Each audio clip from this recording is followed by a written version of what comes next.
Bonjour Monsieur le Ministre. Bonjour. Et merci d'être avec nous en plein débat sur le budget. On va commencer par regarder ce que déclare l'un de vos collègues du gouvernement, c'est Antoine Armand, le ministre de l'économie. Voilà ce qu'il dit en une du Parisien ce matin. Attention à l'impôt de trop. Un petit coup de pression sur le Premier ministre pour les arbitrages en ce moment. Est-ce qu'il faut revenir, est-ce que vous êtes d'accord, est-ce qu'il faut revenir sur les efforts demandés aux entreprises dans le projet de budget ?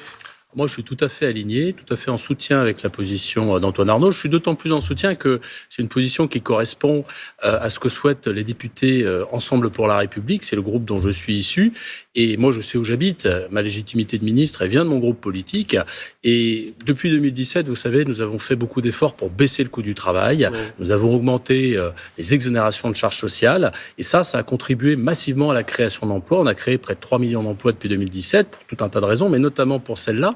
Et je pense que dans le contexte, c'est très important de trouver des économies ailleurs. Parce que nous avons un objectif d'économie, vous le savez, 60 milliards d'euros. Cet objectif, nous voulons évidemment le tenir. Mais je pense qu'il y a d'autres sources d'économie que celles qui consistent à augmenter le coût du travail sur les entreprises. Alors c'est important ce que vous nous dites, parce que ça veut dire qu'il y a des divisions au sein du gouvernement. Le ministre du Budget, il était parti sur un projet de 4 milliards demandé aux entreprises. Et vous nous dites aujourd'hui, sans le dire comme ça, non, il faut que cet effort il soit plus bas. Il faut descendre jusqu'à combien ? Il faut un effort zéro ? Moi, vous savez, je considère qu'il n'y a pas de division dès lors qu'il y a du dialogue. Et depuis des semaines, il y a du dialogue entre les députés Ensemble pour la République et Gabriel Attal, entre le ministre de l'économie Antoine Armand, entre le ministre des Comptes publics Laurent Saint-Martin. Et au fond, nous avons tous le même objectif, c'est de faire ces économies, mais sans nuire à la compétitivité de nos entreprises, sans nuire aux résultats que nous avons obtenus depuis un certain nombre d'années. Et je pense que ce dialogue, il est fructueux, il est fertile, et il va probablement atterrir. Moi, je souhaite que, à la fin, le coût du travail, au fond, n'augmente pas. Est-ce qu'on arrivera à cet objectif ? Je l'espère, mais en tout état de cause, le dialogue, aujourd'hui, il est tout à fait constructif. Donc ça veut dire que vous appelez à l'annulation de ces 4 milliards de baisse de charges ? S'il est possible de trouver des gages, effectivement, des économies ailleurs, je le souhaite. Est-ce que vous soutenez aussi Patrick Martin quand il dit l'argent, on peut le trouver dans la consommation plutôt que d'aller le chercher sur le travail, et donc le projet de la TVA sociale, il n'est pas si idiot que ça ?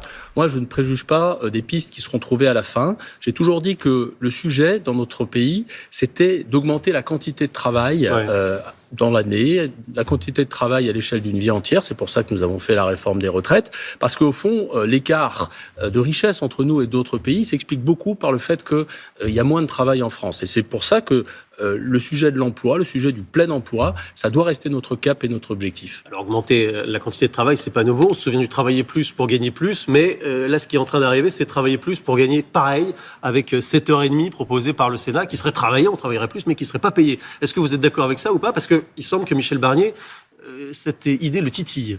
Écoutez, moi je trouve que c'est une piste intéressante. J'ai constaté effectivement que les sénateurs avaient voté cette mesure hier soir. Je pense que ça fait partie des pistes de réflexion, justement pour trouver des ressources supplémentaires pour nos comptes publics. Alors on voit le coup de pression que vous mettez sur la discussion budgétaire. Vous, ici, il y a quelques instants, Marc Ferracci et également le ministre de l'économie en une du Parisien, on l'a vu. Et si vous le faites, c'est sans doute pas complètement par hasard, c'est parce que c'est un peu compliqué, notamment dans votre secteur, le secteur de l'industrie. On voit la une de la Croix ce matin à la crainte de l'effet domino dans l'industrie. Il y a eu Michelin, il y a eu Arcelor qu'on a appris avant-hier, et c'est évidemment en train de prendre de l'ampleur avec 2 projets de fermeture de sites à Denain et à Reims. Pour ce qui concerne Arcelor, 130 emplois qui seraient détruits. Y a-t-il malgré tout, j'imagine que vous avez peut-être parlé aux dirigeants, est-ce qu'il y a un espoir de maintenir ces sites quand même ?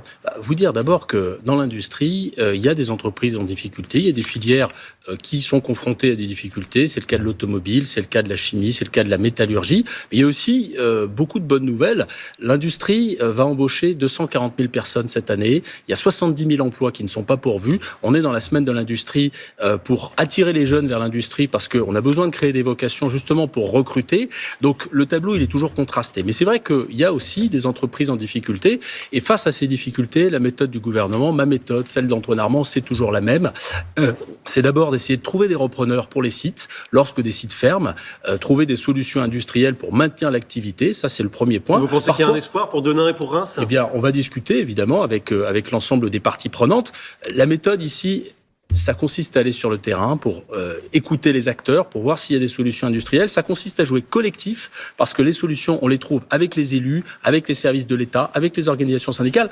On a trouvé... Alors, il y a eu un appel, je rebondis juste par rapport à ce que vous dites, parce qu'il y a eu un appel lancé, vous parlez des élus, par le maire de Reims, Arnaud Robinet, que vous connaissez sans doute, qui dit « J'invite Marc Ferracci à venir à Reims pour... Moi, je me rends sur le terrain dès que nécessaire, dès que ma présence est utile. Je suis allé à Cholet, sur le site de Michelin, pour lancer... Ça s'est pas très bien passé, d'ailleurs. Ça s'est passé de manière tout à fait satisfaisante, au sens où j'ai pu discuter avec tout le monde. Et j'ai vu partir dans des circonstances un peu compliquées. Non, mais j'ai pu discuter avec des salariés, j'ai pu discuter avec les organisations syndicales. Et ma méthode, c'est toujours celle-là. Aller sur le terrain quand c'est utile.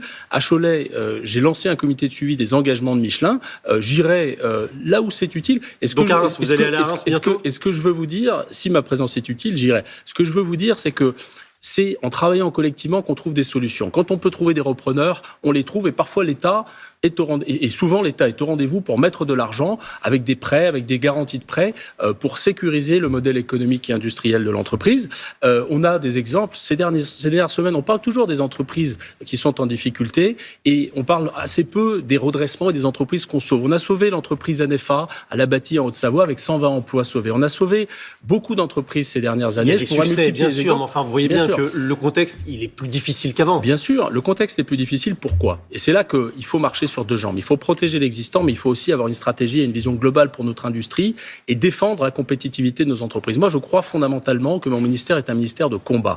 Je me bats tous les jours sur les dossiers d'entreprise. Je me bats aussi au niveau européen pour améliorer la compétitivité de nos entreprises. Nous allons faire des propositions pour une politique industrielle à l'échelle européenne. Nous faisons également... Sur les droits de douane, ça concerne surtout les droits de douane. Puisque vous parlez de l'Europe, je voudrais vous interroger justement sur un sujet qui est dans l'actualité, qui est l'accord sur le Mercosur, parce qu'on voit la mobilisation de la plupart des agriculteurs contre cet accord, pas tous, notamment les vignerons, les producteurs de lait, qui sont plutôt pour. Dans l'industrie, on est forcément pour le Mercosur, notamment dans l'industrie automobile. Est-ce que vous, ministre de l'Industrie, vous êtes contre cet accord sur le Mercosur, alors que c'est l'ouverture d'un marché de 220 millions de consommateurs ? Moi, je pense qu'il faut être cohérent, il faut avoir une approche globale des sujets. Le principe des accords commerciaux, moi, je le soutiens. Je pense que le commerce international est fondamentalement bon, à une condition, c'est que le commerce international soit juste. Quel est le problème avec cet accord du Mercosur ? C'est qu'il ne contient pas suffisamment de clauses qui permettent la réciprocité, c'est-à-dire faire en sorte que ceux qui exportent en Europe soient soumis aux mêmes règles, en particulier dans le domaine agricole, que ceux qui, en Europe, exportent vers l'Amérique latine. Ça, c'est le point fondamental, et ça vaut pour l'agriculture, pour l'industrie. Si on n'a pas cette réciprocité, si on n'a pas ce jeu à armes égales, eh bien, à un moment ou à un autre, tout le monde est perdant. Et ce que je veux dire, c'est que nos industriels français, je pense, peuvent gagner dans la compétition internationale si on leur permet de jouer à armes égales. Ça veut dire avec des protections qui soient similaires à celles des constructeurs chinois, par exemple, en termes de véhicules électriques. Et c'est pour ça qu'on a augmenté les tarifs sur les véhicules chinois, avec du soutien qui soit similaire à ceux des constructeurs de batteries américains, qui subventionnent massivement leurs industries. Si on joue à armes égales, on gagnera. Moi, je vais partout sur le terrain et je sais que nos industriels ont un dynamisme et des atouts formidables à faire valoir. Et vous irez à Reims si votre présence est nécessaire. C'est ce que vous nous avez dit ce matin. Merci beaucoup, Marc Ferracci. Merci à vous.